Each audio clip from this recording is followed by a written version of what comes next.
Assalamualaikum warahmatullahi wabarakatuh. Perkenalkan, nama saya Hidayatul Mustafidah dan juga teman saya Kiki Novitasari. Di sini kami akan menjelaskan tentang bagaimana mekanisme penyesuaian neraca pembayaran dalam ekonomi internasional. Nah, di sini mekanisme penyesuaian neraca pembayaran itu ada dua macam. Yang pertama ada mekanisme harga dan yang kedua ada mekanisme pendapatan. Untuk neraca pembayaran di suatu negara itu dapat mengalami surplus ataupun defisit. Itu tergantung dari faktor-faktor yang mempengaruhinya. Di sini mekanisme penyesuaian atau metode koreksi dapat diklasifikasikan menjadi dua golongan, yaitu yang pertama ada penyesuaian otomatis dan yang kedua penyesuaian melalui kebijakan. Untuk yang pertama, bentuk ketidakseimbangan NPI dalam pasar internasional pastinya ada mengalami surplus ataupun defisit. Apabila mengalami surplus, maka dapat dipastikan bahwa jumlah cash inflow itu lebih besar daripada jumlah cash outflow-nya. Begitupun sebaliknya, apabila negara mengalami defisit, maka itu tandanya cash outflow-nya itu lebih besar daripada cash inflow-nya. Untuk mekanisme harga di sini ada 7. Yang pertama ada model keseimbangan parsial, kemudian schedule ekspor dan impor, ada equilibrium di pasar barang, ada efek devaluasi, efek terhadap neraca perdagangan, penawaran dan permintaan falas, dan juga the price flow merchandise atau David Ham. Nah, untuk model keseimbangan parsial yaitu setiap negara memiliki supply dan demand schedule seperti kuantitas barang di setiap negara yang disuplai produsen domestik dan juga dikonsumsi oleh konsumen domestik dan dengan harga yang ditunjukkan oleh mata uang domestik.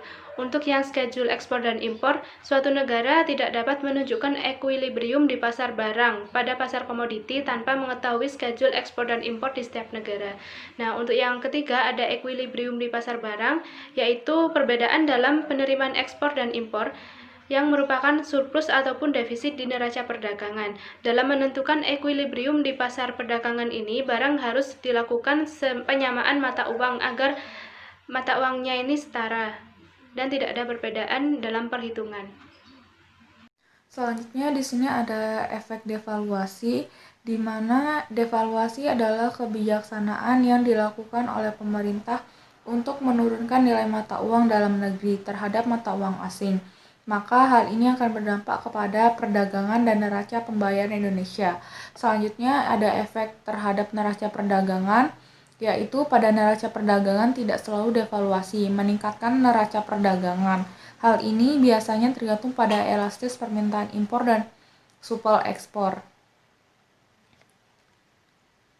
Selanjutnya ada penawaran dan permintaan falas. Pada bagian ini secara eksplisit akan melengkapi analisis sebelumnya, yaitu dengan melihat perilaku pasar atau sistem pasar yang keluar dari equilibrium subjek yang terjadi pada analisis stabilitas.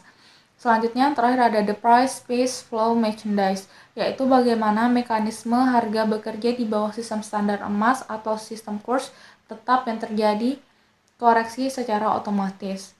Selanjutnya ada mekanisme pendapatan, di mana mekanisme pendapatan terbagi menjadi 3 bagian, yaitu penentuan pendapatan dalam ekonomi tertutup, penentuan pendapatan dalam ekonomi terbuka, dan multiplier perdagangan internasional.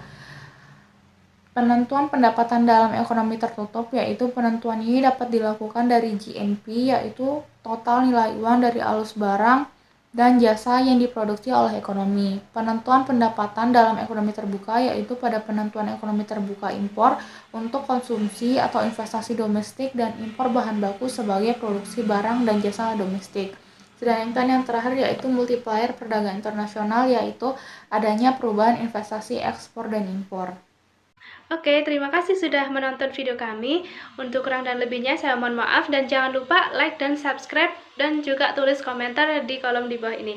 Terima kasih. Wassalamualaikum warahmatullahi wabarakatuh.